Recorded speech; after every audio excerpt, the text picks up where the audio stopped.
And today's topic is definition of chemistry, physics, biology, literature, Islamic studies. FSC में आपने जो मज़ामीन पढ़ने हैं उसके मुताल्लिक जो डेफिनेशन हैं वो सब्जेक्ट की जानना बहुत ज़रूरी है। यूनिवर्स जो है हमारी वो दो चीज़ों से मिलकर है। Number one is matter and second is energy. Matter की तारीफ क्या है सर बताओ। कोई भी चीज जिसका मास हो और कोई स्पेस हो। Anything which occupies mass and have a space is matter.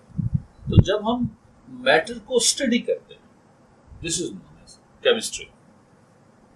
और इसकी तफसीली भी की जा सकती है, लेकिन simple definition is study of matter is known as chemistry. Study में उसकी फिजिकल प्रॉपर्टीज भी आ जाती हैं, केमिकल प्रॉपर्टीज भी आ जाती हैं। तो you can say study of matter and changes it goes is known as chemistry.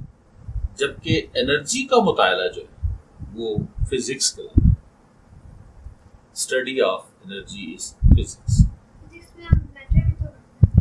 Yes, लेकिन उसमें फर्क ये है कि मसलन कोयला जल रहा है, कार्बन है, ऑक्सीजन से मिल रही, कार्बन डाइऑक्साइड बन रही, ठीक है। तो केमिस्ट जो है उसके साथ साथ लाइट भी निकल रही है और साउंड भी निकल रही है, क्रैकलिंग साउंड निकलती है कोयले से कट की, ठीक है। और उसमें से हीट भी निकल रही, हीट भी एनर्जी। तो अब केमिस्ट्री में जो केमिस्ट है उसका फोकस जो है उसका फोकस मैटर के ऊपर और साथ जो मैटर के साथ रिलेटेड एनर्जीज हैं वो उसको स्टडी करें। इसी तरह जब फिजिक्स आप पढ़ रहे हैं तो आपका मेन फोकस जो है वो एनर्जी के ऊपर है, साउंड एनर्जी पे, लाइट एनर्जी पे, हीट एनर्जी पे। लेकिन उसके साथ रिलेटेड जो मैटर है उसको भी स्टडी करना। तो फोकस के हिसाब से यानी अगर आपका फोकस मैटर हो तो फिर वो केमिस्ट्री है, अगर आपका फोकस एनर्जी हो तो फिर आपका फिजिक्स है। क्योंकि डिफरेंट टाइप ऑफ एनर्जीज होती हैं, इसलिए तुम देखो कि फिजिक्स के आगे एस लगा। खाली अगर फिजिक्स लिखा जाए तो इसका मतलब होता है मेडिसिन, दवाई, इसका मतलब है दवाई। या फिजिक हो तो इसका मतलब है जिस्मानी जो आपकी फिजिक उसकी बड़ी स्ट्रांग, उसमें भी एनर्जी का सेंस आता है। फिजिक्स दवाई लेता है, कौन लेता है? बीमार लेता है जिसकी एनर्जी कम हुई होती है। बीमार से तो चला नहीं जाता, बोलना नहीं जाता, उठा नहीं जाता, तो दवाई लेता है तो उसमें चला जाता है। इसमें भी सेंस जो आ रही है वो एनर्जी की है। फिजिक इससे मिलता जो लफ्ज़ है उसमें भी सेंस आपकी किस चीज़ की आ रही है कि वो बॉडीली उसकी फिजिक बहुत है। तो फिजिक्स में एनर्जी एस क्यों लगा है यहाँ पर? क्योंकि इंग्लिश का ये कानून है कि जब बहुत सारी चीज़ें आ जाएं तो अगर ग्रुप हो तो उसके लिए एस लगा देते हैं। मसलन